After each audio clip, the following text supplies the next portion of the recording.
ਬਿਸਮਿਲ੍ਲਾਹਿਰਰਹਿਮਾਨਿਰਰਹੀਮ ਤੇ अस्सलाम वालेकुम। 25 ਜੂਨ ਮੰਗਲ ਦੀ ਸਵੇਰ ਤੇ ਅੱਜ ਦੇ ਪੰਜਾਬੀ ਵੀਲੌਗ 'ਚ ਸੱਜਣਾ ਮਿੱਤਰਾਂ ਭੈਣਾਂ ਭਰਾਵਾਂ ਮਾਵਾਂ ਤੇ ਬਜ਼ੁਰਗਾਂ ਨੂੰ ਜੀ ਆਇਆਂ ਨੂੰ ਤੇ ਚੜ੍ਹਦੇ ਪੰਜਾਬ ਵਾਲੇ ਸੱਜਣਾ ਤੇ ਮਿੱਤਰਾਂ ਨੂੰ ਸਤਿ ਸ੍ਰੀ ਅਕਾਲ। ਜਿਹੜੀਆਂ ਅੱਜ 5-7 ਗੱਲਾਂ ਤੁਹਾਡੇ ਨਾਲ ਸਾਂਝੀਆਂ ਕਰਨੀਆਂ ਨੇ, ਉਸ ਤੋਂ ਪਹਿਲਾਂ ਤੁਹਾਨੂੰ ਇੱਕ ਵਾਰੀ ਫਿਰ ਚੇਤਾ ਕਰਾਈਏ ਕਿ ਸੋਸ਼ਲ ਮੀਡੀਆ ਫਾਇਰਵਾਲ ਦਾ ਮੂੰਹ ਭੰਨਣ ਵਾਸਤੇ ਇੱਕ ਤੇ ਇਸ ਚੈਨਲ ਨੂੰ ਸਬਸਕ੍ਰਾਈਬ ਕਰੋ ਜੇ ਹਾਲੀ ਤੱਕ ਨਹੀਂ ਕੀਤਾ, ਤੇ ਦੂਸਰਾ ਇਸ ਵੀਡੀਓ ਨੂੰ ਵੇਖਣ ਤੋਂ ਬਾਅਦ ਲਾਈਕ ਜ਼ਰੂਰ ਕਰੋ ਤੇ ਕਮੈਂਟ ਜ਼ਰੂਰ ਕਰੋ, ਤੇ ਜੇ ਹੋ ਸਕੇ ਤੇ ਇਸ ਵੀਲਾਗ ਦੇ ਲਿੰਕ ਨੂੰ WhatsApp ਤੇ ਦੂਸਰੇ ਸੋਸ਼ਲ ਮੀਡੀਆ ਦੇ ਉੱਤੇ ਸ਼ੇਅਰ ਕਰੋ ਤਾਂ ਕਿ ਫਾਇਰਵਾਲ ਦਾ ਮੂੰਹ ਭੰਨਿਆ ਜਾ ਸਕੇ। ਹੁਣ ਆਉਣੇ ਅੱਜ ਦੀਆਂ ਗੱਲਾਂ ਵਾਲੇ ਪਾਸੇ। ਜਿਹੜੀ ਪਹਿਲੀ ਖਬਰ ਜਿੱਤੇ ਅੱਜ ਚਾਨਣ ਪਾਉਣਾ ਉਹ ਹੈ ਸਾਡੇ ਜਜ਼ਬਾਤੀ ਨੌਜਵਾਨ ਤੇ ਸਾਡੇ ਮੁਨਾਫਕ ਜਸਟਿਸ ਕਾਜ਼ੀ ਫਾਇਜ਼ ਈਸਾ ਸਾਹਿਬ। ਦੋਵੇਂ ਪਾਸੇ ਰੱਜ ਕੇ ਕੰਮ ਹੈ, ਮਤਲਬ ਕਿ ਸਾਡੇ ਨੌਜਵਾਨ ਵੀ ਤੁੰਨ ਕੇ ਜਜ਼ਬਾਤੀ ਨੇ, ਉਹ ਵਾਲੇ ਤੁੰਨ ਕੇ ਨਹੀਂ ਜਿਹੜੀ ਬਾਜੀ ਅਜ਼ਮਾਨ ਦੀ ਹੈ। ਮੈਂ ਵੈਸੇ ਪੰਜਾਬੀ ਤਾਂ ਤੁਹਾਨੂੰ ਪਤਾ ਇੱਕ ਲਫ਼ਜ਼ ਦੇ ਕਈ ਮਤਲਬ ਹੁੰਦੇ ਨੇ, ਮੈਂ ਦੂਜੇ ਵਾਲੇ ਤੁੰਨ ਕੇ ਗੱਲ ਕਰਨ ਡਿਆ। ਔਰ ਸਾਡੇ ਜਿਹੜੇ ਕਾਜ਼ੀ ਫਾਇਜ਼ ਈਸਾ ਸਾਹਿਬ ਨੇ ਉਹ ਵੀ ਕੁੱਟ ਕੇ, ਜਿਵੇਂ ਧੱਕੇ ਨਾਲ ਕੋਈ ਸ਼ੈ ਭਰੀ ਦੀ ਹੈ, ਕੁੱਟ ਕੇ ਮੁਨਾਫਕ ਨੇ। ਇਹਨਾਂ ਦੋਵਾਂ ਦੀ ਕਹਾਣੀ ਕੱਲ੍ਹ ਸਾਨੂੰ ਕਾਫੀ ਸਾਰੀ ਵੇਖਣ ਨੂੰ ਆਈ ਤੇ ਅਸੀਂ ਆਖਿਆ ਤੁਹਾਡੇ ਨਾਲ ਸ਼ੇਅਰ ਕਰੀਏ। ਕੱਲ੍ਹ ਕਾਜ਼ੀ ਸਾਹਿਬ ਨੇ ਨਵਾਂ ਪੈਂਥਰਾ ਬਦਲਿਆ, ਜਿਸ ਵੇਲੇ ਉਹ ਸੀਟਾਂ ਜਿਹੜੀਆਂ ਖਵਾਤੀਨ ਦੀਆਂ ਸੀਟਾਂ ਵੀ ਉਹ ਜਿਹੜੀਆਂ ਪੀਪਲਸ ਪਾਰਟੀ ਨੂੰ ਤੇ ਨੂਨ ਨੂੰ ਦੇ ਛੱਡੀਆਂ ਸੀ, ਤੇ ਫਿਰ ਬਾਅਦ ਦੇ ਵਿੱਚ ਜਸਟਿਸ ਮਨਸੂਰ ਅਲੀ ਸ਼ਾਹ, ਜਸਟਿਸ ਅਤਰ ਮੱਲਾ ਦੇ ਬੈਂਚ ਨੇ ਉਹ ਵਾਪਸ ਖੋਈਆਂ ਸਨ ਤੇ ਉਹਨਾਂ ਦਾ ਫੈਸਲਾ ਕਰਨਾ ਸੀ ਵੀ ਉਹ ਕਿਹਨੂੰ ਲੱਭਣੀਆਂ ਨੇ। ਉਹਦੇ ਉੱਤੇ ਕਾਜ਼ੀ ਸਾਹਿਬ ਤੁਲੇ ਨੇ ਕਿ ਉਹ ਕਿਸੇ ਨਾ ਕਿਸੇ ਤਰੀਕੇ ਨਾਲ ਨੂਨ ਔਰ ਪੀਪਲਸ ਪਾਰਟੀ ਨੂੰ ਵਾਪਸ ਦੇਣੀਆਂ ਨੇ। ਵਜ੍ਹਾ ਤੁਹਾਨੂੰ ਪਤਾ ਹੀ ਹੈ, ਲੰਡਨ ਪਲਾਨ ਹੈ ਜਿਹਦਾ ਹਿੱਸਾ ਨੇ ਕਾਜ਼ੀ ਸਾਹਿਬ, ਤੇ ਵਜ੍ਹਾ ਇਹ ਕਿ ਕਾਜ਼ੀ ਸਾਹਿਬ ਨੂੰ ਐਕਸਟੈਂਸ਼ਨ ਚਾਹੀਦੀ ਹੈ। ਤੇ ਅੱਜ ਕਾਜ਼ੀ ਸਾਹਿਬ ਨੇ ਖੁੱਲ੍ਹ ਕੇ ਵਕਾਲਤ ਕੀਤੀ ਤੇ ਬਾਹਰ ਨਿਕਲ ਕੇ ਕਰੀਜ਼ ਤੋਂ ਛੱਕੇ ਮਾਰੇ ਤੇ ਉਹਨਾਂ ਨਵਾਂ ਹੀ ਕੰਮ ਕਰ ਦਿੱਤਾ। ਉਹਨਾਂ ਕਿਹਾ ਜੀ ਜੇ ਅਸੀਂ ਜਿਹੜਾ ਫੈਸਲਾ ਕੀਤਾ ਸੀ ਨਾ ਕਿ ਪਾਕਿਸਤਾਨ ਤਹਿਰੀਕ ਇਨਸਾਫ ਕੋ ਅਸੀਂ ਬੱਲਾ ਖੋਇਆ ਸੀ, ਅਸੀਂ ਤਾਂ ਸਿਰਫ ਬੱਲਾ ਖੋਇਆ ਸੀ, ਅਸੀਂ ਤਹਿਰੀਕ ਇਨਸਾਫ ਨੂੰ ਤਾਂ ਬੈਨ ਨਹੀਂ ਸੀ ਕੀਤਾ। ਤੇ ਇਹ ਤੇ ਸਾਡੇ ਫੈਸਲੇ ਦੀ ਗਲਤ ਇੰਟਰਪ੍ਰੀਟੇਸ਼ਨ ਇਲੈਕਸ਼ਨ ਕਮਿਸ਼ਨ ਨੇ ਕਰਾਈ। ਔਰ ਸਨਾਤ ਮਲਿਕ ਸਾਹਿਬ ਨੇ ਬੜਾ ਸੋਹਣਾ ਤਜਜ਼ੀਆ ਕੀਤਾ ਹੈ ਕਿ ਅਗਰ ਇੰਟਰਪ੍ਰੀਟੇਸ਼ਨ ਗਲਤ ਹੋਈ ਸੀ ਤੁਹਾਨੂੰ ਸੋ ਮੋਟੋ ਲੈਣਾ ਚਾਹੀਦਾ ਸੀ, ਔਰ ਸੋ ਮੋਟੋ ਲੈ ਕੇ ਅੱਜ ਅਤਰ ਮਿੰਲਾ ਸਾਹਿਬ ਨੇ ਵੀ ਇਹਦੇ ਹੱਲ ਨੂੰ ਥੋੜ੍ਹਾ ਜਿਹਾ ਚਾਨਣ ਪਾਇਆ। ਲੇਕਿਨ ਇੱਕ ਕਾਜ਼ੀ ਸਾਹਿਬ ਨੇ ਤਾਂ ਪੈਂਥਰਾ ਬਦਲ ਲਿਆ ਕਿ ਜੀ ਉਹ ਸੋ ਮੋਟੋ ਅਸੀਂ ਮਤਲਬ ਕਿ ਉਹ ਇੰਟਰਪ੍ਰੀਟੇਸ਼ਨ ਗਲਤ ਹੋ ਗਈ। ਹਾਲਾਂਕਿ ਇੰਟਰਪ੍ਰੀਟੇਸ਼ਨ ਕੋਈ ਗਲਤ ਨਹੀਂ ਹੋਈ। ਕਾਜ਼ੀ ਸਾਹਿਬ ਬੱਲਾ ਖੋਣਾ ਚਾਹੁੰਦੇ ਸਨ, ਸਾਰਾ ਕੁਝ ਇੰਝ ਹੀ ਚਾਹੁੰਦੇ ਸਨ ਜਿੰਝ ਹੋਇਆ। ਕਾਜ਼ੀ ਸਾਹਿਬ ਰਲੇ ਸਨ, ਰਲੀਆਂ ਚੁਗਦੀਆਂ ਸਨ। ਉਹ ਜਿਹੜੀ ਮਿਸਾਲ ਹੈ ਇੱਕ ਕਾਜ਼ੀ ਸਾਹਿਬ ਨੂੰ ਨਹੀਂ ਕਿਸੇ ਨਹੀਂ ਆਉਂਦੇ, ਪੰਜਾਬੀ ਦੀ ਇੱਕ ਮਿਸਾਲ ਹੈ ਕੁੱਤੀ ਚੋਰਾਂ ਨਾਲ ਰਲੀ। ਇਹ ਉਹ ਮਿਸਾਲ ਹੈ ਜਨਾਬੇ ਵਾਲਾ ਕਿ ਕਾਜ਼ੀ ਸਾਹਿਬ ਹੋਏ, ਇਲੈਕਸ਼ਨ ਕਮਿਸ਼ਨ ਹੋਇਆ, ਚੌਧਰੀ ਸਾਹਿਬ ਹੋਏ ਔਰ ਨਾਲ PDM ਵਾਲੇ ਹੋਏ, ਇਹਨਾਂ ਸਾਰਿਆਂ ਰਲ ਕੇ ਕੰਮ ਪਾਇਆ। ਹੁਣ ਕਿਉਂਕਿ ਕੰਮ ਪਾ ਲਿਆ ਤੇ ਹੁਣ ਸਾਰਾ ਮਲਬਾ ਜਿਹੜਾ ਨਾ ਉਹਨੂੰ ਵਿਕਟਮ ਸ਼ੇਮਿੰਗ ਜਿਹਨੂੰ ਆਖਿਆ ਜਾਂਦਾ ਨਾ ਉਹਦੇ 'ਤੇ ਪਾਉਣ ਡਏ ਨੇ। ਹੁਣ ਆਉਂਦੇ ਨੇ PTI ਦੇ ਵਕੀਲਾਂ ਟਾਈਮ 'ਤੇ ਦਰਖਾਸਤ ਨਹੀਂ ਦਿੱਤੀ, ਇਹਨਾਂ ਨੂੰ ਦਰਖਾਸਤ ਦੇਣੀ ਚਾਹੀਦੀ। ਜਦੋਂ ਦਿੱਤੀ ਸੀ ਲਾਹੌਰ ਹਾਈ ਕੋਰਟ ਦਰਖਾਸਤ, ਚੇਤੇ ਕਰੋ ਕਿ ROs ਜਿਹੜੇ ਨੇ ਉਹ ਜੁਡੀਸ਼ਲ ਅਫਸਰਾਨ ਹੋਣੇ ਚਾਹੀਦੇ ਨੇ, ਦੂਜੇ ਨਹੀਂ। ਤੇ ਉਸ ਵੇਲੇ PTI ਨੂੰ ਜੁਰਮਾਨਾ ਤੱਕ ਕਰਨ ਤੇ ਗਏ ਸਨ, ਉਹਨਾਂ ਨੂੰ ਸੁਣੇ ਬਗੈਰ ਹੀ ਉਹ ਫੈਸਲਾ ਦੇ ਦਿੱਤਾ ਸੀ। ਇਸੇ ਤਰੀਕੇ ਨਾਲ ਸਲਮਾਨ ਅਕਰਮ ਰਾਜਾ ਸਾਹਿਬ ਲਾਹੌਰ ਹਾਈ ਕੋਰਟ ਗਏ ਸਨ ਕਿ ਜੀ ਸਾਡਾ ਨਿਸ਼ਾਨ ਖੋਹ ਲਿਆ ਪਰ ਅਸੀਂ ਅਜੇ ਵੀ PTI ਹੈ। ਜਿਹੜੀ ਗੱਲ ਅੱਜ ਕਰਨ ਡਏ ਨੇ ਉਹ ਨਾ ਹਾਈ ਕੋਰਟ ਮੰਨੀ ਤੇ ਨਾ ਇਲੈਕਸ਼ਨ ਕਮਿਸ਼ਨ ਨੇ ਮੰਨੀ। ਉਸੇ ਇਲੈਕਸ਼ਨ ਕਮਿਸ਼ਨ ਨੇ ਜਿਹੜਾ ਅੱਜ ਆਖਣ ਡਿਆ ਵੀ ਇਲੈਕਸ਼ਨ ਵਾਕਈ ਧਾਂਦਲੀ ਨਾਲ ਹੋਏ ਨੇ 1977 ਦੇ, ਔਰ ਇਹ ਇਲੈਕਸ਼ਨ ਸਭ ਤੋਂ ਜ਼ਿਆਦਾ ਧਾਂਦਲੀ ਜ਼ਿਆਦਾ ਸਨ। ਇਹ ਇਲੈਕਸ਼ਨ ਕਮਿਸ਼ਨ ਆਪ ਆਖਣ ਡਿਆ, ਚੀਫ ਇਲੈਕਸ਼ਨ ਕਮਿਸ਼ਨਰ ਆਖਣ ਡਿਆ, ਔਰ ਜ਼ਿੰਮੇਦਾਰ ਉਹਦਾ ਜਸਟਿਸ ਕਾਜ਼ੀ ਫਾਇਜ਼ ਈਸਾ ਸਾਹਿਬ ਨੂੰ ਠਹਿਰਾ ਰਿਹਾ ਕਿ ਉਹਨਾਂ ਸਾਨੂੰ ਜੁਡੀਸ਼ਲ ਅਫਸਰਾਨ ਨਹੀਂ ਦਿੱਤੇ।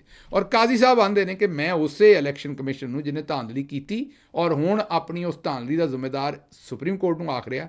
ਆਂਦੇ ਨੇ ਕਿ ਉਹਨੂੰ ਮੈਂ ਮੋਤਬਰ ਸਮਝਦਾ ਔਰ ਉਹਨੂੰ ਤੁਸੀਂ ਵੀ ਮੋਤਬਰ ਆਖੋ, ਉਹਦੀ ਸ਼ਾਨ 'ਚ ਮੈਂ ਗੁਸਤਾਖੀ ਨਹੀਂ ਕਰਨ ਦੇਣੀ ਤੁਹਾਨੂੰ ਕੋਈ ਵੀ।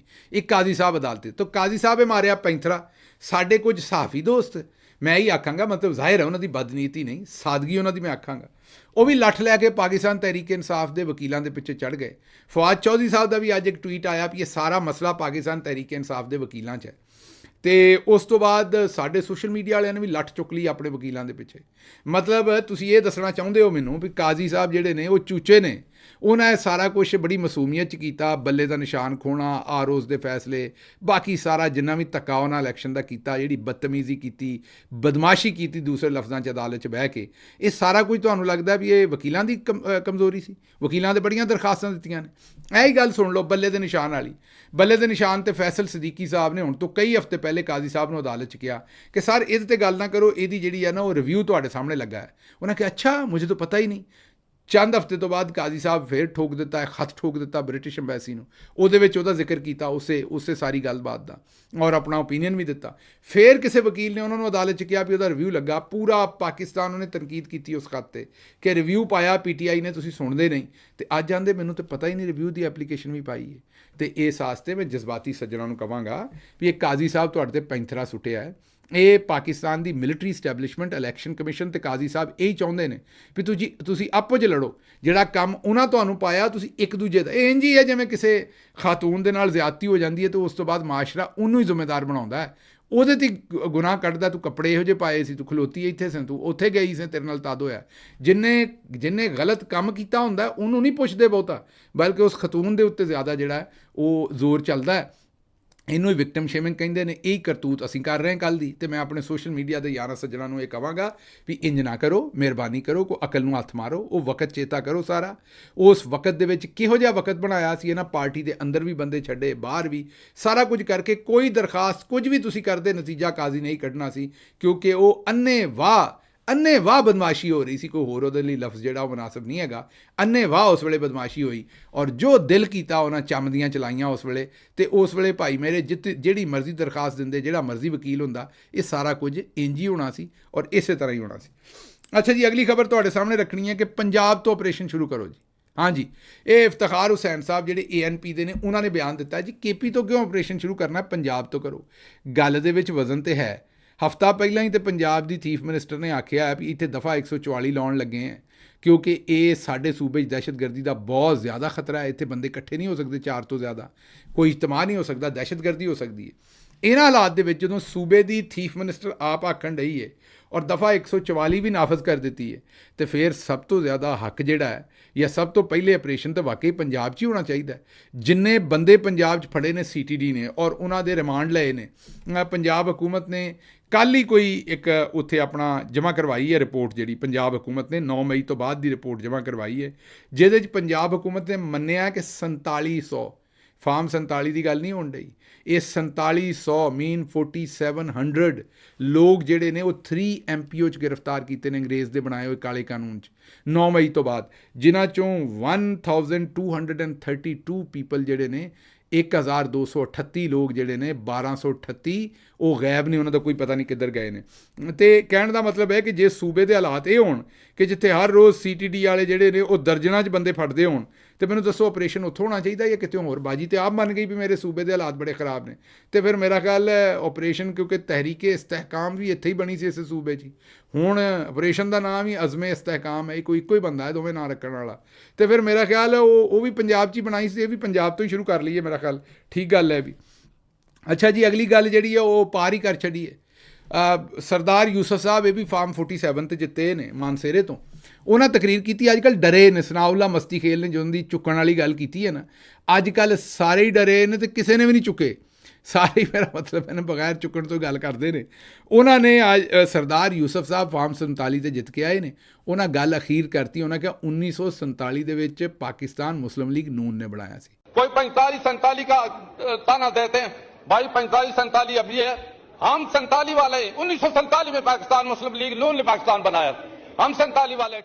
ਉਸ ਵੇਲੇ ਨੂਨ ਨਵਾਜ਼ ਸ਼ਰੀਫ ਨੂੰ ਆਉਂਦੇ ਨੇ ਜੀ, ਮੁਸਲਿਮ ਲੀਗ ਨੂਨ ਜਿਹੜੀ ਹੈ ਨਾ, ਉਹਦੇ 'ਚ ਨੂਨ ਨਵਾਜ਼ ਸ਼ਰੀਫ ਸਾਹਿਬ ਦਾ। ਉਸ ਵੇਲੇ ਤਾਂ ਭਾ ਨਵਾਜ਼ ਸ਼ਰੀਫ ਜੰਮਿਆ ਵੀ ਨਹੀਂ ਸੀ, ਚਾਚਾ ਨਵਾਜ਼ ਸ਼ਰੀਫ ਜਿਹੜਾ, ਨਾ ਨਵਾਜ਼ ਸ਼ਰੀਫ ਜੰਮਿਆ ਸੀ, ਨਾ ਨਵਾਜ਼ ਸ਼ਰੀਫ ਦਾ ਨੂਨ ਗੁੰਨਾ ਜੰਮਿਆ ਸੀ ਅਜੇ। ਅਤੇ ਕਹਿਣ ਦਾ ਮਤਲਬ ਇਹ ਹੈ ਕਿ ਸਰਦਾਰ ਯੂਸਫ ਸਾਹਿਬ ਨੇ ਗੱਲ ਅਖੀਰੇ ਹੀ ਲਾਤੀ, ਉਹਨਾਂ ਕਿਹਾ ਵੀ ਚਲੋ ਕੋਈ ਫਾਇਦਾ ਤਾਂ ਮੈਨੂੰ ਹੋਏਗਾ। ਅੱਛਾ, ਇਹ ਤੁਹਾਨੂੰ ਜ਼ਿਹਨ 'ਚ ਹੋਣਾ ਚਾਹੀਦਾ ਵੀ ਸਰਦਾਰ ਸਾਹਿਬ ਜਿਹੜੇ ਨਾ ਉਹ ਆਪਣੇ ਭਾ ਸਫਦਰ ਦੇ ਰਿਸ਼ਤੇਦਾਰ ਨੇ, ਅਤੇ ਫਿਰ ਸਰਦਾਰ ਸਾਹਿਬ ਦੀ ਗੱਲ ਦਾ ਗੁੱਸਾ ਕੀ, ਭਾ ਸਫਦਰ ਜਿਹੋ ਜਿਹੀਆਂ ਗੱਲਾਂ ਕਰਦਾ ਹੈ, ਉਹ ਤੋਂ ਤੁਸੀਂ ਆਪ ਹੀ ਹਿਸਾਬ ਲਾ ਸਕਦੇ ਹੋ ਵੀ ਸਰਦਾਰ ਯੂਸਫ ਸਾਹਿਬ ਨੇ ਉਦੋਂ ਅਗਲੀ ਗੱਲ ਹੀ ਕਰਨੀ ਸੀ ਨਾ, ਉਹਨਾਂ ਤੋਂ ਵੱਡੇ ਨੇ ਉਮਰ 'ਚ, ਛੋਟੀ ਤੇ ਕਰਨੀ ਨਹੀਂ ਸੀ। ਅੱਛਾ ਜੀ, ਨਵਾਜ਼ ਸ਼ਰੀਫ ਸਾਹਿਬ ਨੇ ਐਲਾਨ ਕੀਤਾ ਹੈ ਦੁਬਾਰਾ, PMLN ਨੇ ਐਲਾਨ ਕੀਤਾ, GOTV ਨੇ ਖਬਰ ਚਲਾਈ ਹੈ ਕਿ ਨਵਾਜ਼ ਸ਼ਰੀਫ ਸਾਹਿਬ ਸਿਆਸੀ ਤੌਰ 'ਤੇ ਦੁਬਾਰਾ ਫਾਲ ਹੋਣਗੇ। ਹਾਂਜੀ, ਨਵਾਜ਼ ਸ਼ਰੀਫ ਸਾਹਿਬ ਨੇ ਸਿਆਸੀ ਤੌਰ 'ਤੇ ਦੁਬਾਰਾ ਫਾਲ ਹੋਣ ਦਾ ਜਿਹੜਾ ਉਹ ਫੈਸਲਾ ਕਰ ਲਿਆ। ਹੁਣ ਇਹ ਕਿੰਨੀ ਕੁ ਵਾਰੀ ਇਹਦਾ ਐਲਾਨ ਕਰਨਾ ਹੈ? ਅਸੀਂ ਤਾਂ ਬੜੀ ਵਾਰੀ ਸੁਣ ਚੁੱਕੇ ਹਾਂ ਐਲਾਨ, ਬੜੀ ਵਾਰੀ ਐਲਾਨ ਹੋਇਆ ਵੀ ਨਵਾਜ਼ ਸ਼ਰੀਫ ਸਾਹਿਬ ਦੋਹਰੇ ਫਾਲ ਹੋਣ ਲੱਗੇ ਨੇ, ਇਹ ਨਵਾਜ਼ ਸ਼ਰੀਫ ਸਾਹਿਬ ਨੇ ਕੋਈ ਪੁਰਾਣਾ ਜਨਰੇਟਰ ਹੈ ਜਿਹਨੂੰ ਵਾਰ-ਵਾਰ ਸਟਾਰਟ ਕਰਦੇ ਉਹ ਹੁੰਦਾ ਨਹੀਂ, ਅਤੇ ਧੂੰਆਂ ਛੱਡਦਾ ਹੈ, ਅਤੇ ਉਹ ਵੀ ਕੱਚਾ ਧੂੰਆਂ, ਅਤੇ ਮੇਰਾ ਮਤਲਬ ਹੈ ਫਸ ਕਰਕੇ ਫਿਰ ਬੰਦ ਹੋ ਜਾਂਦਾ ਹੈ। ਇਹ ਇੱਕ ਵਾਰੀ ਫਾਲ ਕਰ ਦਿਓ ਨਵਾਜ਼ ਸ਼ਰੀਫ ਸਾਹਿਬ ਨੂੰ, ਹਰ 2 ਹਫ਼ਤੇ ਬਾਅਦ ਇਹ ਸਟੇਟਮੈਂਟ ਦੇ ਦਿੰਦੇ ਹੋ ਨਵਾਜ਼ ਸ਼ਰੀਫ ਸਾਹਿਬ ਪਹਿਲਾਂ ਸਾਨੂੰ ਦੱਸਿਆ ਵੀ ਉਹਨਾਂ ਨੂੰ ਹੁਣ ਸਦਰ ਬਣਾ ਰਹੇ ਹੈ, ਸਦਰ ਬਣ ਕੇ ਫਾਲ ਹੋਣਗੇ, ਉਹਨਾਂ ਸਦਰ ਬਣ ਕੇ ਇੱਕ ਤੱਤੀ ਜੀ ਪ੍ਰੈਸ ਕਾਨਫਰੰਸ ਕੀਤੀ, ਉਸ ਤੋਂ ਬਾਅਦ ਫੇਰ ਠੋਸ। ਇਹ ਤੁਸੀਂ ਵੇਖਿਆ ਹੋਣਾ ਕਈ ਛੁਰਲੀਆਂ ਜਿਹੜੀਆਂ ਬੋਤਲ 'ਚ ਹੀ ਚੱਲ ਜਾਂਦੀਆਂ ਨੇ, ਉਹ ਤਾਂ ਨਹੀਂ ਠਾਹ ਨੂੰ ਚੱਲ ਜਾਂਦੀਆਂ ਨੇ, ਉਹਨਾਂ ਦਾ ਚੱਲਣ ਵਾਲਾ ਕੰਮ ਜਿਹੜਾ ਪੁੱਠੇ ਪਾਸੇ ਨੂੰ ਲਾਇਆ ਹੁੰਦਾ। ਇਹ ਨਵਾਜ਼ ਸ਼ਰੀਫ ਸਾਹਿਬ ਦਾ ਵੀ ਕੰਮ ਉਹੀ ਹੈ ਵੀ ਘਰ ਨੂੰ ਹੀ ਫਾਇਰਿੰਗ ਕਰਦੇ ਨੇ, ਬਾਹਰ ਨੂੰ ਨਹੀਂ। ਅਤੇ ਹੁਣ ਫੇਰ ਫਾਲ ਹੋਣਾ, ਰੱਬ ਹੀ ਖੈਰ ਕਰੇ, ਇੱਕ ਅੱਧੀ ਪ੍ਰੈਸ ਕਾਨਫਰੰਸ ਫੇਰ ਕਰਨਗੇ ਅਤੇ ਫਿਰ ਟਾਈਮ ਫਿਸ਼ ਅਤੇ ਇਹ ਕੰਮ ਉਹ ਜਿਹਾ ਹੀ ਲੱਗਦਾ। ਅੱਛਾ ਜੀ, ਅਗਲੀ ਖਬਰ ਜਿਹੜੀ ਹੈ ਉਹ ਤੁਹਾਡੇ ਸਾਹਮਣੇ ਰੱਖਣੀ ਹੈ ਕਿ ਉਮਰ ਚੀਮਾ ਸਾਹਿਬ ਦੀ ਸਿਹਤ ਜੇਲ੍ਹ ਦੇ ਵਿੱਚ ਖਰਾਬ ਹੋਈ ਹੈ। ਉਹਨਾਂ ਦੀ ਇੱਕ ਬਾਂਹ ਮਾਰੀ ਗਈ ਹੈ, ਪੰਜਾਬੀ ਜਿਹਨੂੰ ਆਉਂਦੇ ਨੇ ਮਾਰੀ ਜਾਣਾ, ਮਤਲਬ ਕਿ ਬਾਂਹ ਮੂਵ ਨਹੀਂ ਕਰਦੀ। ਬੜੇ ਚਿਰ ਤੋਂ ਇਹਦੀ ਡਾਕਟਰਾਂ ਦੇ ਕੋਲੋਂ ਗੁਜ਼ਾਰਿਸ਼ ਕਰਨ ਡਏ ਨੇ। ਅਸਾਂ ਇੱਕ ਵੀਲਾਗ ਵੀ ਕੀਤਾ ਸੀ, ਪੰਜਾਬ ਦਾ ਸੂਰਮਾ ਉਮਰ ਚੀਮਾ ਬੜਾ ਸਾਡਾ ਇੱਕ ਤੁਸੀਂ ਆਖੋ ਵੀ ਨਜ਼ਰੀਆਤੀ ਭਰਾ ਹੈ ਅਤੇ ਬੜਾ ਤਗੜੇ ਔਰ ਦਲੇਰੀ ਦੇ ਨਾਲ ਖਲੋਤਾ ਹੈ। ਸਭ ਤੋਂ ਔਖੀ ਜੇਲ੍ਹ ਮੈਂ ਤੁਹਾਨੂੰ ਇਹ ਕਹਾਂਗਾ ਵੀ ਪੰਜਾਬ ਦੇ ਵਿੱਚ ਜਿੰਨੇ ਵੀ ਬੰਦੇ ਨੇ ਸਾਰੇ ਔਖੀ ਜੇਲ੍ਹ ਕੱਟਣ ਡਏ ਨੇ, ਪਰ ਸਭ ਤੋਂ ਔਖੀ ਜੇਲ੍ਹ ਜਿਹੜੀ ਉਹ ਉਮਰ ਚੀਮਾ ਕੱਟਣ ਡਿਆ, ਅਤੇ ਉਹਨੂੰ ਕਿਸੇ ਸੂਰਤ ਵੀ ਉਹ ਬਿਮਾਰੀ ਦਾ ਇਲਾਜ ਕਰਾਉਣ ਦੀ ਇਜਾਜ਼ਤ ਨਹੀਂ ਦੇਣ ਡਏ। ਅਤੇ ਹੁਣ ਫਿਰ ਖਬਰ ਆਈ ਹੈ ਵੀ ਉਹਦੀ ਸਿਹਤ ਬੜੀ ਖਰਾਬ ਹੈ, ਸ਼ਾਇਦ ਹਸਪਤਾਲ ਮੂਵ ਕਰ ਦਿੱਤਾ ਜਾਂ ਕਰਨਾ ਹੈ। ਸਾਡੀ ਗੁਜ਼ਾਰਿਸ਼ ਇਹੀ ਹੈ ਵੀ ਇੰਨਾ ਨਾ ਥੱਲੇ ਡਿੱਗੋ, ਇੰਨਾ ਘਟੀਆ ਨਹੀਂ ਹੋਣਾ ਚਾਹੀਦਾ। ਸਾਬਕ ਗਵਰਨਰ ਹੈ ਸਾਡਾ ਇੱਕ ਨਜ਼ਰੀਆਤੀ ਦੋਸਤ ਹੈ, ਇੱਕ ਅੱਛਾ ਪਾਕਿਸਤਾਨੀ ਹੈ, ਉਹਨੂੰ ਇਲਾਜ ਦਾ ਮੁਕੰਮਲ ਮੌਕਾ ਜਿਹੜਾ ਉਹ ਮਿਲਣਾ ਚਾਹੀਦਾ। ਅੱਛਾ ਜੀ, ਫਿਰ ਤੁਹਾਨੂੰ ਅਸੀਂ ਕੱਲ੍ਹ ਇੱਕ ਬੇਸ਼ਰਮ ਦੀ ਵੀਡੀਓ ਸੁਣਾਈ ਸੀ, ਆਡੀਓ ਜਾਂ ਵੀਡੀਓ ਜੋ ਵੀ ਆਖਣਾ, ਉਹ ਜਿਹੜਾ ਆਉਂਦਾ ਸੀ ਬੱਚੀਆਂ ਨੂੰ ਸਕੂਲੇ ਨਾ ਘੱਲੋ ਅਤੇ ਉੱਥੇ ਡਾਂਸ ਕਰਦੀਆਂ ਨੇ, ਉਹ ਡਾਂਸ ਨਹੀਂ ਡਾਂਸ ਕਹਿੰਦਾ ਸੀ, ਅਤੇ ਉਹ ਉੱਥੇ ਅਗਰ ਕੰਜਰੀਆਂ ਬਣਾਉਣਾ ਸਕੂਲੇ ਘੱਲ ਦਿਓ ਮਾਜ਼ਰਤ ਦੇ ਨਾਲ। ਅਤੇ ਫਿਰ ਉਹਨੇ ਵਰਕਿੰਗ ਵੂਮਨ ਦੇ ਉੱਤੇ ਵੀ ਕੀਤਾ ਸੀ ਕਿ ਜਿਹੜਾ ਇਹਨਾਂ ਦੀ ਕਮਾਈ ਖਾਂਦਾ ਉਹ ਦੱਲਾ ਹੈ, ਜਿਹੜਾ ਦੱਲੇ ਨੂੰ ਦੱਲਾ ਨਾ ਕਵੇ ਉਹ ਵੀ ਦੱਲਾ ਹੈ। ਇਹ ਮਾਸ਼ਾਅੱਲਾ ਉਹਨਾਂ ਦੇ ਅਲਫਾਜ਼ ਸਨ, ਅਤੇ ਉਹਨਾਂ ਨੂੰ ਤਾਂ ਜ਼ਾਹਿਰ ਹੈ ਜੇਲ੍ਹ ਪਾਉਣਾ ਚਾਹੀਦਾ ਇਹੋ ਜਿਹੇ ਬੰਦੇ ਨੂੰ, ਐਡੇ ਬਿਮਾਰ ਬੰਦੇ ਨੂੰ। ਲੇਕਿਨ ਮੈਂ ਸਿਰਫ ਤੁਹਾਨੂੰ ਦੱਸਣਾ ਸੀ, ਉਹਨੇ ਵੀ ਮਜ਼ਹਬੀ, ਹਾਲਾਂਕਿ ਉਹ ਕੋਈ ਮਜ਼ਹਬੀ ਬੰਦਾ ਨਹੀਂ ਹੈ, ਲੇਕਿਨ ਉਹਨੇ ਲਿਬਾਦਾ ਉਹਨੇ ਵੀ ਮਜ਼ਹਬ ਦਾ ਉੜਿਆ ਸੀ। ਉਹ ਉਸੇ ਅੰਦਾਜ਼ ਨਾਲ ਹੀ ਗੱਲ ਕਰ ਰਿਹਾ ਸੀ ਜਿਵੇਂ ਕੋਈ ਮਜ਼ਹਬੀ ਬੰਦਾ ਗੱਲ ਕਰਦਾ ਹੈ, ਅਤੇ ਆਪਣਾ ਅਟਾਇਰ ਵੀ ਸਾਰਾ ਉਹਦਾ ਉਹੀ ਸੀ।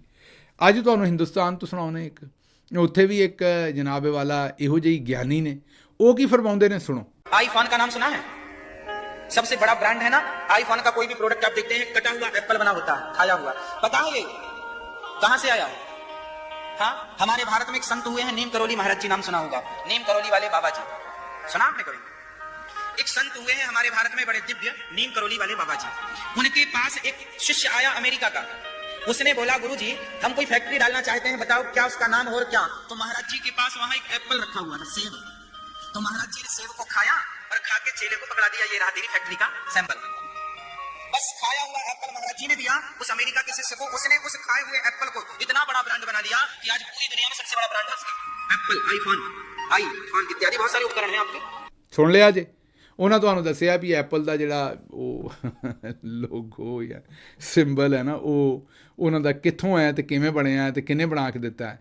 ਅਤੇ ਇਹ ਇੰਝ ਹੀ ਲੋਕਾਂ ਨੂੰ ਬੇਵਕੂਫ ਬਣਾਉਂਦੇ ਨੇ, ਅਤੇ ਜਿਹੜੇ ਅੱਗੇ ਬੈਠੇ ਨੇ ਉਹ ਵੇਖੋ ਆਉਂਦੇ ਨੇ ਵਾਹ ਵਾਹ ਵਾਹ। ਅੱਛਾ, ਹੁਣ ਤੁਹਾਡੇ 'ਚੋਂ ਕਈਆਂ ਨੇ ਮੈਨੂੰ ਆਖਿਆ ਵੀ ਗਿੱਲ ਸਾਹਿਬ ਇਹ ਬੰਦਿਆਂ ਦੀ ਵੀਡੀਓ 'ਤੇ ਬੜੇ ਥੋੜ੍ਹੇ ਲੋਕ ਵੇਖਦੇ ਨੇ, ਤੁਹਾਨੂੰ ਇਹ 'ਤੇ ਗੱਲ ਨਹੀਂ ਕਰਨੀ ਚਾਹੀਦੀ। ਇਹ ਤੁਹਾਨੂੰ ਅੰਦਾਜ਼ਾ ਨਹੀਂ ਮੀਡੀਆ ਮੈਂ ਡੀਲ ਕੀਤਾ ਅੱਜ ਕੱਲ੍ਹ ਸੋਸ਼ਲ ਮੀਡੀਆ 'ਤੇ ਇਹੋ ਜਿਹੇ ਚਵਲਾਂ ਦੀਆਂ ਗੱਲਾਂ ਕਿੱਡੀ ਦੂਰ ਤੱਕ ਅੱਪੜਦੀਆਂ ਨੇ, ਤੁਹਾਨੂੰ ਅੰਦਾਜ਼ਾ ਨਹੀਂ।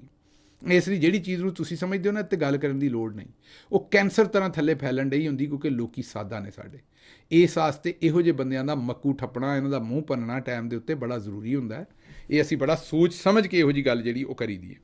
ਅੱਛਾ ਜੀ, ਸ਼ੱਬਰ ਜ਼ੈਦੀ ਸਾਹਿਬ ਤੁਹਾਨੂੰ ਪਤਾ FBR ਨੂੰ ਵੇਖਦੇ ਰਹੇ ਨੇ, ਪਾਕਿਸਤਾਨ ਤਹਿਰੀਕ ਇਨਸਾਫ ਦੀ ਹਕੂਮਤ 'ਚ, ਫਿਰ ਆਪੇ ਛੱਡ ਕੇ ਚਲੇ ਗਏ ਸਨ, ਨਾਕਾਮ ਹੋ ਗਏ ਸਨ। ਉਹਨਾਂ ਆਖਿਆ ਸੀ ਮੈਂ ਨਹੀਂ ਇਹ ਕਰ ਸਕਦਾ। ਉਹਨਾਂ ਇੱਕ ਸਟੇਟਮੈਂਟ ਦਿੱਤੀ, ਉਹਨਾਂ ਕਿਹਾ ਜੀ ਜਿਹੜਾ ਗਵਾਦਰ ਹੈ ਨਾ,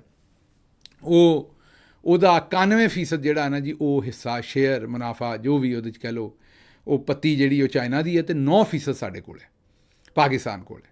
ਲੇਕਿਨ ਉਹਨਾਂ ਆਖਿਆ ਵੀ ਖਰਚਾ ਜਿਹੜਾ ਸਾਡਾ ਹੁੰਦਾ ਹੈ ਨਾ, 9% ਤੋਂ ਜ਼ਿਆਦਾ ਹੁੰਦਾ ਹੈ ਉਹਦੇ 'ਤੇ, ਮਤਲਬ ਕਿ ਜਿਹੜਾ ਅਸੀਂ ਸਿਕਿਉਰਿਟੀ, ਚਾਈਨੀਜ਼ ਦੀ ਸਿਕਿਉਰਿਟੀ ਦੇ ਪੈਸੇ ਲਾਉਂਦੇ ਹਾਂ ਨਾ, ਉਹ ਸਾਡੇ 10% ਨੇ। ਅਤੇ ਉਹਨਾਂ ਆਖਿਆ ਵੀ ਇਹ ਨੈੱਟ ਘਾਟਾ ਹੈ, ਮਤਲਬ ਕਿ ਓਵਰਆਲ ਖਾਲਿਸਤਾਨ ਇਹ ਸਾਨੂੰ ਘਾਟਾ ਹੀ ਪੈਂਦਾ। ਗਵਾਦਰ ਇਹ ਕੋਈ ਗੇਮ ਚੇਂਜਰ ਨਹੀਂ, ਗੇਮ ਓਵਰ ਹੈ। ਮੈਂ ਉਹਨਾਂ ਨਾਲ ਥੋੜ੍ਹਾ ਜਿਹਾ ਡਿਸਐਗਰੀ ਕਰਨਾ। ਇਹ ਗੇਮ ਚੇਂਜਰ ਚਲੋ ਭਾਵੇਂ ਨਹੀਂ, ਪਰ ਫਿਰ ਵੀ CPEC ਜਿਹੜਾ ਉਹ ਬੜਾ ਚੰਗਾ ਮਨਸੂਬਾ ਹੈ। ਅਗਰ ਇਹਦੇ ਵਿੱਚ ਕਿਕਬੈਕਸ ਨਾ ਲਏ ਜਾਣ, ਅਗਰ ਇਹ 'ਚੋਂ ਮਾਲ ਨਾ ਬਣਾਇਆ ਜਾਏ, ਅਗਰ ਇਹਦੇ ਵਿੱਚ ਸਾਰੀਆਂ ਉਹ ਜਿਹੜੀਆਂ ਮੈਂ ਇਹ ਆਖ ਸਕਦਾ ਕਿ ਬੇਸ਼ਰਮੀਆਂ ਨੇ ਉਹ ਨਾ ਕੀਤੀਆਂ ਜਾਣ ਔਰ ਇਹਨੂੰ ਇਮਾਨਦਾਰੀ ਨਾਲ ਮਨਸੂਬਿਆਂ ਨੂੰ ਕੀਤਾ ਜਾਏ ਤਾਂ ਪਾਕਿਸਤਾਨ ਦਾ ਫਾਇਦਾ ਹੋ ਸਕਦਾ ਸੀ, ਲੇਕਿਨ ਉਹ ਵਿੱਚੋਂ ਮਾਲ ਬਣਾਉਣ ਵਾਲੇ ਤੇ ਜਿਹੜੇ ਨੇ ਉਹ ਮਾਲ ਬਣਾਉਂਦੇ ਨੇ, ਤੁਹਾਨੂੰ ਪਤਾ ਹੀ ਹੈ। ਅੱਛਾ ਜੀ, ਇਹ ਇੱਕ ਵੀਡੀਓ ਤੁਹਾਡੇ ਸਾਹਮਣੇ ਰੱਖਦੇ ਹਾਂ। ਇਹੋ ਜਿਹੇ ਦੋਸਤਾਂ ਨੂੰ ਮੈਂ ਰਿਕੁਐਸਟ ਇਹ ਕਰਨੀ ਹੈ ਕਿ ਭਾਈ ਮੇਰੇ,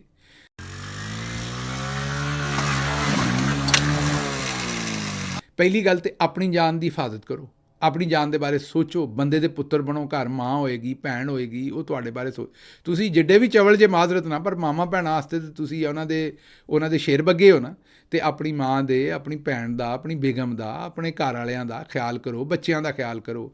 ਇਹ ਭਾਈ ਹੋਣੀ ਤੁਸੀਂ ਵੀਡੀਓ ਦੇਖ ਰਹੇ ਹੋ ਵੀ ਜੋ ਇਹਨੇ ਹਰਕਤ ਕੀਤੀ ਹੈ, ਇਹਨੂੰ ਇਹ ਨਹੀਂ ਪਤਾ ਵੀ ਭਾਈ ਮੇਰੇ ਜੇ ਉੱਡਣਾ ਹੈ, ਮੈਨੂੰ ਉਹ ਚੇਤਾ ਆ ਗਿਆ ਲਤੀਫਾ ਕਿ ਇੱਕ ਸਰਦਾਰ ਤੇ ਇੱਕ ਤੋਤਾ ਦੋਵੇਂ ਜਹਾਜ਼ ਦੇ ਵਿੱਚ ਸਨ, ਅਤੇ ਉਹ ਜਿਸ ਵੇਲੇ 에ਅਰ ਹੋਸਟਸ ਸਾਹਿਬਾਂ ਲਾਗੋਂ ਦੀ ਲੰਘਦੀਆਂ ਸਨ ਅਤੇ ਤੋਤਾ ਜਿਹੜਾ ਉਹ ਕਦੀ ਉਹਨਾਂ ਦੇ ਮੋਢੇ 'ਤੇ ਬਹਿ ਜਾਂਦਾ ਸੀ ਉੱਡ ਕੇ, ਅਤੇ ਕਦੀ ਜਨਾਬ ਕਿਤੇ ਠੂੰਗਾ ਮਾਰ ਦਿੰਦਾ ਸੀ, ਸ਼ਰਾਰਤਾਂ ਕਰਦਾ ਸੀ। ਇਹਨੂੰ ਪੰਜਾਬੀ 'ਚ ਕਲੌਲਾਂ ਆਖਦੇ ਨੇ, ਅਤੇ ਕਲੌਲਾਂ ਕਰਦਾ ਸੀ ਉਹਨਾਂ ਦੇ ਨਾਲ।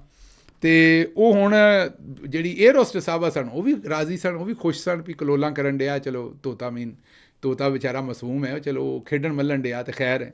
ਸਰਦਾਰ ਸਾਹਿਬ ਆਖਿਆ ਵੀ ਇਹ ਤਾਂ ਬੜਾ ਕੰਮ ਠੀਕ ਹੈ। ਉਹ ਜਿਸ ਵੇਲੇ ਅਗਲੀ ਵਾਰੀ 에ਅਰ ਹੋਸਟਸ ਲੰਘਣ ਲੱਗੀ ਤਾਂ ਜਿਹੜੀ ਹਰਕਤ ਕਿਤੇ ਤੋਤੇ ਕੀਤੀ ਸੀ ਹੱਥ ਹੁੱਥ ਲਾਉਣ ਵਾਲੀ, ਉਹ ਹੀ ਸਰਦਾਰ ਸਾਹਿਬ ਨੇ ਚਵਲ ਮਾਰ ਦਿੱਤੀ। 에ਅਰ ਹੋਸਟਸ ਨੇ ਕੈਪਟਨ ਨੂੰ ਦੱਸਿਆ ਅਤੇ ਉਹਨਾਂ ਜਨਾਬ ਦਰਵਾਜ਼ਾ ਖੋਲ੍ਹ ਕੇ, ਜਹਾਜ਼ ਦਾ ਬੂਹਾ ਖੋਲ੍ਹ ਕੇ ਅਤੇ ਉੱਤੋਂ ਥੱਲੇ ਸੁੱਟ ਛੱਡਿਆ, ਤੋਤੇ ਨੂੰ ਵੀ ਅਤੇ ਸਰਦਾਰ ਨੂੰ ਵੀ। ਹੁਣ ਦੋਵੇਂ ਜ਼ਮੀਨ ਵਾਲੇ ਪਾਸੇ ਨੂੰ ਉਨੀ ਸਪੀਡ 'ਚ ਆ ਰਹੇ ਸਨ ਜਿੰਨੀ ਸਪੀਡ 'ਚ ਭਾਈ ਹੋਰਾਂ ਦਾ ਫਨਾਹ ਹੋਇਆ ਕੰਮ। ਅਤੇ ਰਾਹ ਦੇ ਵਿੱਚ ਤੋਤੇ ਨੇ ਸਰਦਾਰ ਦੇ ਕੰਨ ਦੇ ਲਾਗੇ, ਹਵਾ ਜ਼ਿਆਦਾ ਸੀ ਨਾ, ਅਤੇ ਉਹਨੇ ਕੰਨ ਦੇ ਲਾਗੇ ਜਾ ਕੇ ਚੁੰਝ ਕਰਕੇ ਪੁੱਛਿਆ ਵੀ ਸਰਦਾਰ ਜੀ ਉੱਡਣਾ ਆਉਂਦਾ? ਸਰਦਾਰ ਜੀ ਨੇ ਆਖਿਆ ਵੀ ਨਹੀਂ। ਅਤੇ ਤੋਤੇ ਨੇ ਆਖਿਆ ਫਿਰ ਪੰਗਾ ਕਿਉਂ ਲਿਆ ਜੇ? ਉਹ ਤੋਤੇ ਨੇ ਤਾਂ ਪੰਜਾਬੀ 'ਚ ਕੁਝ ਹੋਰ ਆਖਿਆ, ਤੁਹਾਨੂੰ ਪਤਾ ਵੀ ਪੰਜਾਬੀ ਜ਼ਰਾ ਖੁੱਲ੍ਹੀ ਡੁੱਲੀ ਜ਼ਬਾਨ ਹੈ, ਉਹ ਤਾਂ ਮੈਂ ਇੱਥੇ ਨਹੀਂ ਆਖ ਸਕਦਾ, ਤੁਸੀਂ ਆਪੇ ਹੀ ਸਮਝ ਲਓ। ਅਤੇ ਤੋਤੇ ਨੇ ਆਖਿਆ ਫਿਰ ਪੰਗਾ ਕਿਉਂ ਲਿਆ? ਤੋਤਾ ਉੱਡ ਗਿਆ ਅਤੇ ਸਰਦਾਰ ਹੋਣੀ ਇੰਝ ਜਿਵੇਂ ਦੁਆਣਾ ਡਿੱਗਦਾ, ਦੁਆਣੇ ਦਾ ਮਤਲਬ ਤਰਬੂਜ਼ ਦਾ ਮਤਲਬ ਵਾਟਰਮੈਲਨ, ਜਿਵੇਂ ਉਹ ਡਿੱਗਦਾ ਜ਼ਮੀਨ 'ਤੇ ਜੋ ਉਹਦਾ ਹਾਲ ਹੁੰਦਾ, ਫਿਰ ਸਰਦਾਰ ਸਾਹਿਬ ਦਾ ਉਹ ਹਾਲ ਹੋਇਆ। ਅਤੇ ਕਹਿਣ ਦਾ ਮਤਲਬ ਮੇਰਾ ਇਹ ਹੈ, ਵੀਰ ਮੇਰੇ ਹੋ, ਸ਼ੇਰ ਬੱਗਿਓ, ਬੰਦੇ ਦੇ ਪੁੱਤਰ ਬਣੋ, ਤੁਸੀਂ ਸੁਲਤਾਨ ਗੋਲਡਨ ਨਾ ਬਣੋ। ਇਹ ਸਾਡੇ ਬਚਪਨ ਦੇ ਵਿੱਚ ਇੱਕ ਸੁਲਤਾਨ ਗੋਲਡਨ ਸਾਹਿਬ ਹੁੰਦੇ ਸਨ ਜਿਹੜੇ ਇੰਝ ਮੋਟਰਸਾਈਕਲਾਂ ਦੇ ਜੰਪ ਲਵਾਉਂਦੇ ਸਨ। ਮੇਰਾ ਵੀਰ, ਇਹ ਜਿਹੜੇ ਮੋਟਰਸਾਈਕਲ ਨੇ ਨਾ, ਇਹ ਦੁੱਧ ਸ਼ੁੱਧ ਢੋਣ ਨੂੰ ਹੀ ਨੇ, ਇਹਨਾਂ ਦਾ ਆਪਣਾ ਭਾਰ ਬੜਾ ਹੁੰਦਾ ਇਹਨਾਂ ਸਕੂਟਰਾਂ ਦਾ। ਉਹ ਵੇਖਿਆ ਵੀ ਜਿਵੇਂ ਤੂੰ ਖਾਲ ਨਗਾਇਆ ਆਪ ਤੇ ਤੂੰ ਉਤਾਂਹ ਚਲਾ ਗਿਆ ਜੰਪ ਮਾਰ ਕੇ, ਮੋਟਰਸਾਈਕਲ ਥੱਲੇ ਚਲਾ ਗਿਆ। ਬੰਦੇ ਦਾ ਪੁੱਤਰ ਬਣ, ਜੇ ਘਰ ਵਾਲਿਆਂ ਲੈ ਦਿੱਤਾ ਜਾਂ ਕਿਤੇ ਮੰਗਵਾ ਮੰਗ ਲਿਆ ਤਾਂ ਬੰਦੇ ਦਾ ਪੁੱਤਰ ਬਣੋ, ਆਪਣੇ ਆਪ ਨੂੰ ਸੱਟਾਂ ਪੇਟਾਂ ਨਾਲ ਲਵਾਓ। ਅੱਛਾ ਜੀ, ਅਗਲੀ ਖਬਰ ਜਿਹੜੀ ਹੈ ਉਹ ਤੁਹਾਡੇ ਸਾਹਮਣੇ ਰੱਖਣੀ ਹੈ। ਉਹ ਜ਼ਾਹਿਰ ਹੈ ਸਾਡਾ ਭਾ ਸਫਦਰ ਜਿਹੜਾ ਉਹਦੀ ਮਤਲਬ ਖਬਰ ਨਾ ਹੋਵੇ ਵੀਲਾਗ ਦੇ ਵਿੱਚ, ਵੀਲਾਗ ਸੁਣਨਾ ਹੁੰਦਾ। ਭਾ ਸਫਦਰ ਨੇ ਆਖਿਆ ਵੀ ਲੋਕ ਮਰੀਮ ਤੋਂ ਸੜਦੇ ਨੇ, ਸੜਦੇ। ਭਾਜੀ ਇੱਥੇ ਮੈਂ ਬਹੁਤਾ ਨਹੀਂ ਤਬਸਰਾ ਕਰਦਾ, ਬਸ ਮੈਂ ਇਹ ਆਖਣਾ ਵੀ ਭੈਣ ਸਾਡੀ ਨੂੰ ਸਾਹਮਣੇ ਰੱਖ ਕੇ ਤੁਸੀਂ ਵੀ ਕਿਸੇ ਵੇਲੇ ਸੜ ਲਿਆ ਕਰੋ। ਮੇਰਾ ਮਤਲਬ ਹੈ ਵੀ ਇਕੱਲਾ ਲੋਕਾਂ ਨੂੰ ਹੀ ਨਾ ਸੜਨ ਦਿਓ, ਤੁਸੀਂ ਵੀ ਕਿਸੇ ਵੇਲੇ ਬਾਜੀ ਦੀ ਵਜ੍ਹਾ ਤੋਂ ਸੜ ਲਓ। ਇਹ ਵੀ ਚੰਗੀ ਗੱਲ ਹੈ, ਵੀ ਮਾੜੀ ਗੱਲ ਕੋਈ ਨਹੀਂ ਹੈਗੀ। ਅੱਛਾ ਜੀ, ਹੁਣ ਆਉਣੇ ਅੱਜ ਦੇ ਤੁਹਾਡੇ ਚਿੱਠੀ ਪੱਤਰਾਂ ਵਾਲੇ ਪਾਸੇ।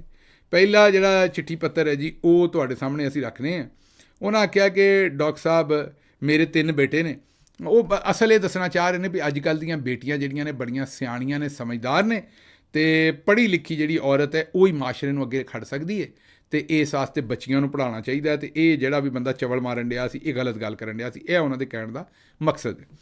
ਅੱਛਾ ਜੀ, ਅੱਗੇ ਉਹਨਾਂ ਨੇ ਕਿਹਾ ਜੀ ਗਿੱਲ ਸਾਹਿਬ ਮੈਂ ਬੱਚੀਆਂ ਦੀ ਤਾਲੀਮ ਦਾ ਸਪੋਰਟਰ ਹੈ, ਬੱਚੀਆਂ ਦੀ ਤਾਲੀਮ ਅਤੇ ਜਾਬ ਕਰਨ ਦੇ ਵਿੱਚ ਸਮਾਜੀ ਆਗਾਹੀ ਵੀ ਦਿੰਦਾ, ਲੇਕਿਨ ਇਹ ਜਿਹੜੀ ਤੁਸੀਂ ਗੱਲ ਕਰ ਰਹੇ ਹੋ ਤਸਲੀਮ ਕਰਨਾ ਪਏਗਾ ਕਿ ਸਕੂਲ, ਕਾਲਜ, ਯੂਨੀਵਰਸਿਟੀ ਦੇ ਅੰਦਰ ਭੈਣਾਂ ਬੇਟੀਆਂ ਦਾ ਨਾਚ ਗਾਣੇ ਦਾ ਸਿਲਸਿਲਾ ਵੀ ਖਤਮ ਹੋਣਾ ਚਾਹੀਦਾ। ਦੇਖੋ, ਇਹ ਬੜਾ ਇੱਕ ਸੈਂਸਿਟਿਵ ਟੌਪਿਕ ਹੈ।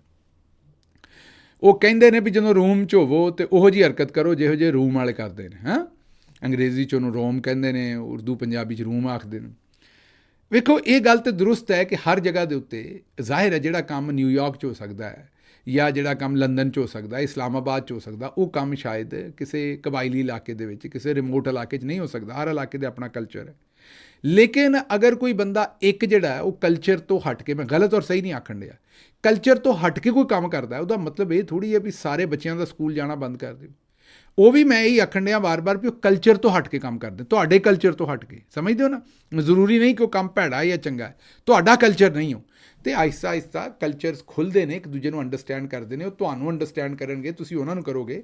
ਲੇਕਿਨ ਇਹਦਾ ਮਤਲਬ ਇਹ ਤਾਂ ਨਹੀਂ ਕਿ ਇਹ ਕਹੋ ਵੀ ਜਿਹੜੀਆਂ ਬੱਚੀਆਂ ਸਕੂਲੇ ਜਾਂਦੀਆਂ ਨੇ ਉਹ ਮੇਰਾ ਮਤਲਬ ਹੈ ਕਿ ਉੱਥੇ ਸਾਰੀਆਂ ਡਾਂਸ ਕਰਨ ਡਈਆਂ ਨੇ ਅਤੇ ਉਹ ਕੰਜਰੀਆਂ ਬਣਦੀਆਂ ਨੇ ਮਾਜ਼ਰਤ ਦੇ ਨਾਲ। ਇਹ ਤੁਹਾਨੂੰ ਇਹ ਜਿਹੜੀ ਤੁਸੀਂ ਇਹ ਪੋਲੀ ਜੀ ਜਿਹੜੀ ਜਸਟੀਫਿਕੇਸ਼ਨ ਦੇ ਰਹੇ ਹੋ ਨਾ, ਇਹ ਮੈਂ ਮਾਜ਼ਰਤ ਦੇ ਨਾਲ ਤੁਹਾਡੇ ਕੋਲੋਂ ਰਿਕੁਐਸਟ ਕਰਾਂਗਾ ਸਲਮਾਨ ਬੇਗ ਸਾਹਿਬ ਕਿ ਨਾ ਇਹ ਕੰਮ ਨਾ ਕਰੋ, ਮਿਹਰਬਾਨੀ ਕਰੋ। ਇੰਜ ਪੋਲੀ ਜੀ ਵੀ ਉਹਨਾਂ ਨੂੰ ਜਿਹੜੀ ਹੈ ਨਾ ਸਪੋਰਟ ਨਾ ਦਿਓ। ਇਹ ਬੜਾ ਹੀ ਘਟੀਆ ਕੰਮ ਸੀ ਉਹਨਾਂ ਦਾ, ਇਹਨਾਂ ਨੂੰ ਕੰਡੈਮ ਕਰੋ।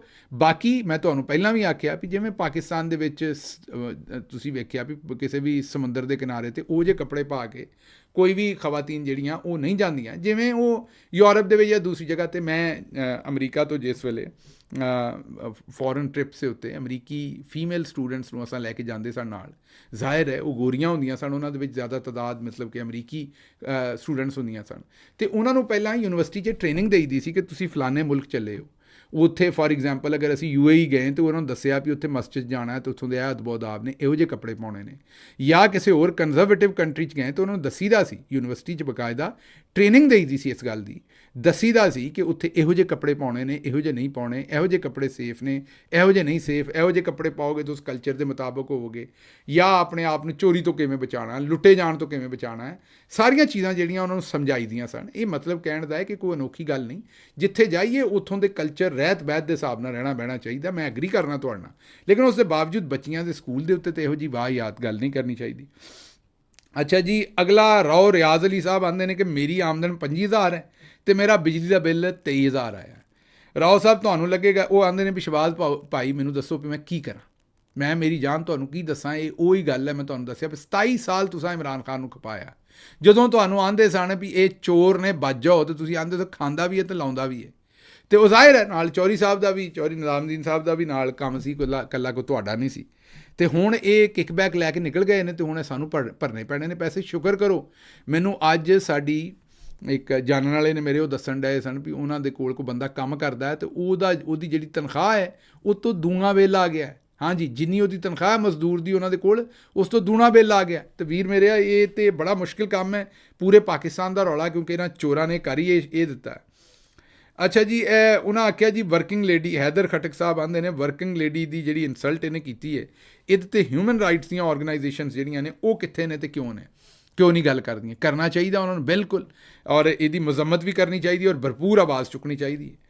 ਅੱਛਾ ਜੀ, ਇਹਨਾਂ ਨੇ ਅਗਲੀ ਗੱਲ ਕੀਤੀ ਹੈ, ਇਹਨਾਂ ਦਾ ਨਾਂ ਤਾਂ ਮੈਨੂੰ ਸਮਝ ਨਹੀਂ ਆਇਆ। ਇਹਨਾਂ ਆਖਿਆ ਵੀ ਇੱਧਰ ਪੈਰਿਸ ਫਰਾਂਸ 'ਚ ਮੈਂ ਰਹਿੰਦਾ ਅਤੇ ਮੇਰੇ ਵਰਗੇ ਹੋਰ ਬੜੇ ਸਾਰੇ ਜਿਹੜੇ ਲੋਕ ਨੇ ਉਹਨਾਂ ਨੂੰ ਮੋਹਸਿਨ ਨਕਵੀ ਨੇ ਪਾਸਪੋਰਟ ਦੇਣੇ ਬੰਦ ਕਰ ਛੱਡੇ ਨੇ।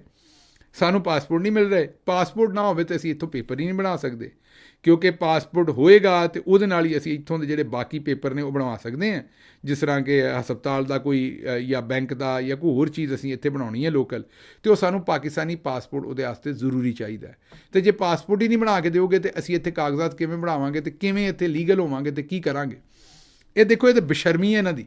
ਚੰਦ ਲੋਕਾਂ ਨੂੰ, ਸਾਨੂੰ 3-4 ਬੰਦਿਆਂ ਨੂੰ ਟਾਰਗੇਟ ਕਰਨ ਵਾਸਤੇ, ਔਰ ਚੰਦ ਲੋਕਾਂ ਨੂੰ ਟਾਰਗੇਟ ਕਰਨ ਵਾਸਤੇ ਇਹ ਲੋਕ ਜਿਹੜੇ ਨੇ, ਇਹਨਾਂ ਪੂਰੇ ਜਿਹੜੇ ਗਰੀਬ ਨੇ ਉਹਨਾਂ ਦੀਆਂ ਬਦਦੁਆਵਾਂ ਲੈਣ ਡਏ ਨੇ। ਅਤੇ ਮੈਂ ਇਹੀ ਕਹਿ ਸਕਦਾ ਕਿ ਇਹਨਾਂ ਦਾ ਕੋਈ ਇਲਾਜ ਜਿਹੜਾ ਹੈ ਨਾ ਉਹ ਰੱਬ ਹੀ ਕਰੇਗਾ, ਕਿਉਂਕਿ ਇਹਨਾਂ ਨੂੰ ਨਾ ਸ਼ਰਮ ਹੈ ਨਾ ਹਿਆ ਹੈ।